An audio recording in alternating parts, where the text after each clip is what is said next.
Hey, how you guys? How you doing? It is the showstopper, Mr. Leopard, coming to you live and direct from Micah Jet Hideout. I got a few things that I want to talk about. I'm feeling philanthropic with political information and the analytics. So today, maybe I'll touch on, two or three things.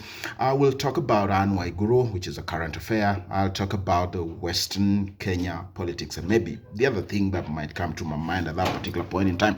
So very quickly, Anwai Guru is propagating the narrative and the argument that she is facing state persecution. I say no. I say hell no. She is not suffering state persecution as propagated by the UDA, who welcomed her into their fray and front just the other day. But the truth of the matter is that Anne Waiguru is wallowing in the miasma of the lack of state protection.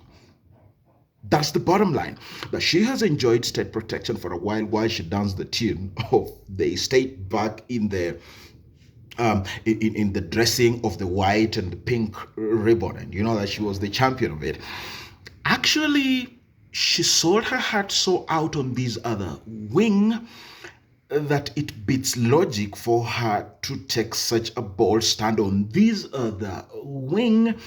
And I believe that that's gonna bite her. Even if Diperuto picks her as a running mate, it will actually make the nation revolt and say that it was a Kikuyu Kalenjin equation of 2013, and now you are giving us another Kikuyu Kalenjin equation for 2022. It's gonna backfire one way or another. But what she is facing is not state prosecution. I don't want to touch about the issues around it. I don't want to talk about the EACC issues, whether it's in Kirinyaga County government, financial affairs, or the old ghosts of NYS. It really doesn't matter. I'm just stating the fact that she is not suffering from state persecution, but instead she is suffering a lack of state protection, which she has enjoyed all along, and she should not play martyrdom. She made her bed, let her sleep in it comfortably and happily. I had actually projected that she would be the running mate of Baba a long time ago, but it is what it is. She has made her choices. Let's enjoy the ride as it goes. Let me talk a little bit of Luhya politics now. I want to tell you about this silent, hidden guy that is away from the surface. The David kind of guy that is still taking care of the father's flock. He's not even on the front line of the armies today. But that is the guy that I honestly and genuinely believe has the charisma, the tenet, has the fiber, has the eloquence, the likability, and has the political drive to be able to drive the Luhya narrative if he positions himself fair and square. Before I mention that particular name from the Ingwe nation, let me tell you why the other people would not get the job done. Musalem David, I respect the guy. He is the king of the region. Whether he's a strong king, weak king, he is a king of the region, king. It's the truth. However, this is a guy who served with the likes of Jeremiah Nyaga. The guy has done 35 years. Count it. He's done 35 years in politics. I don't know whether he's older than Kalonzo in politics, if we put it fair and square. And that means that there's really nothing under his wings that can excite and bring on board a new euphoric feeling and a new energy and a new drive among our people. So I'm not expecting miracles from him. I'm just expecting that average performance, like has always been the case. I respect the guy, but that's it.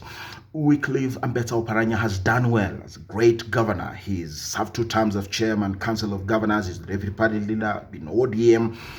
It is what it is. Of course, Joho has more fire across the nation, more than him.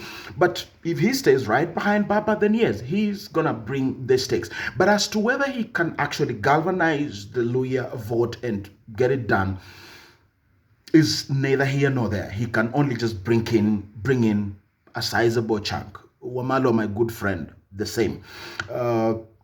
Senior politician, senior cabinet minister.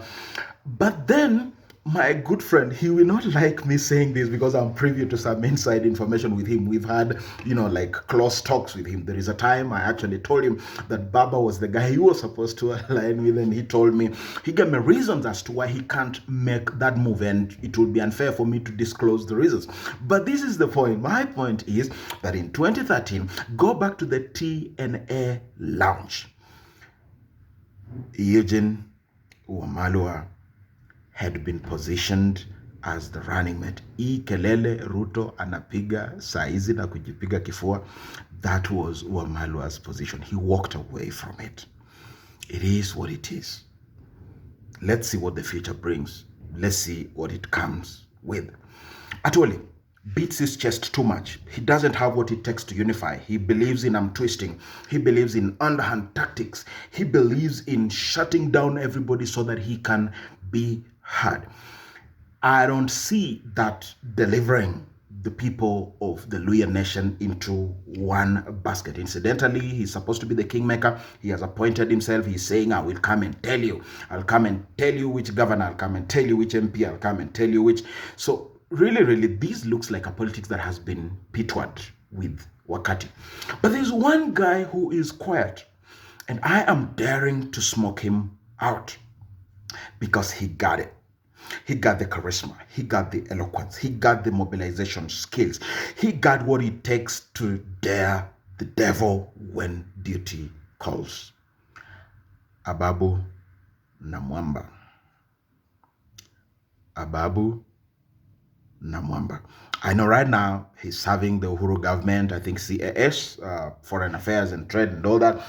I'm smoking him out. He was leading what? The Labour Party? Yes. But that's the guy. That's the guy that actually was able to upscale his politics, that together with 001, Joho, Kinananok, and the others before, the men in black, took hostage of the situation. But that's the guy who proved, he brought us the ODM Reloaded. Remember that? That is the guy that has got the charisma. He's the William Ruto. He's the William Ruto without these other baggages.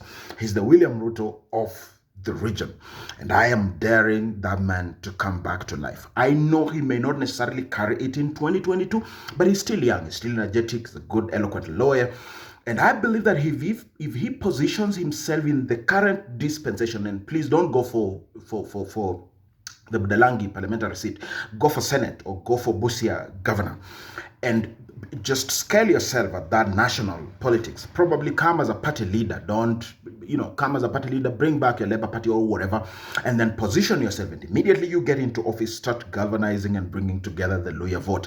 That is the guy to watch. And I see that launch happening. And when it happens, please come and pay me my bonga points and my dividends. But I'm telling the Luhya nation that look at that man. That is the man who got what it takes to lead a people into the big table where the big meat is being hunted and shared. These are the fellows, they're just noisemakers. The likes of Dr. Boni Khalwale, who has a very and an absolutely inflated ego. He calls everybody else a junior politician. It's a word that he likes to flaunt around simply because he began his politics at the University of Nairobi at the age of 22. Come on, who told you that we were not playing politics in our own rights, in our own spaces at the time? He has the guts to look at somebody like Dr. Alfred Mutua to his face and tell him that Mutua is a junior politician. A guy who served as government spokesman for all that while. Come on, what the hell are you trying to tell me? A guy who was able to form a party, he's a party leader, he ran on Maendeleo Chap, won twice as governor, served twice effectively as governor, and is a party leader. You call him a junior politician, and you're a guy who was elected as senator, failed on your next bid to run as governor. You are not assured as to whether you're going to win this particular one, and you still have that bloated ego calling other people junior politicians. He always say, oh, so-and-so is trying to approach the Luhya nation through junior politicians. I guess many years in politics, yes. The acumen, turn down, Dr. Khalwale. If you want to be that guy who leads the nation, you need to inflate your ego a little bit. Otherwise, you'll be worse than Atwoli. But my Luhya people, you heard me. Ababu Namwamba is the guy I just told you. And after him, it will probably be me. The other guy who had a practical chance, the likes of Cleophas Malala, the good senator, he has a good charisma. I respect the guy. The guy is eloquent. He's a creative like myself. He's charismatic and has nice grassroots organizational. But then, what do I say? There's a phrase that my people say that Malala ni Malaya. He stands for nothing. He represents absolutely nothing. If it suits him, he'll say he will be elected on Musalia's party and then betray Musalia and then go and dance with ODM. And then when ODM actually tells him that, hey, relax, don't have an inflated ego, then he comes back and says Musalia Tosha. And so you Malaya messes up his credentials and ability to be looked upon. Ababu Namwamba, it is. If Ababu Namwamba doesn't do it, wait for me. I'll be coming at the right time. You have me.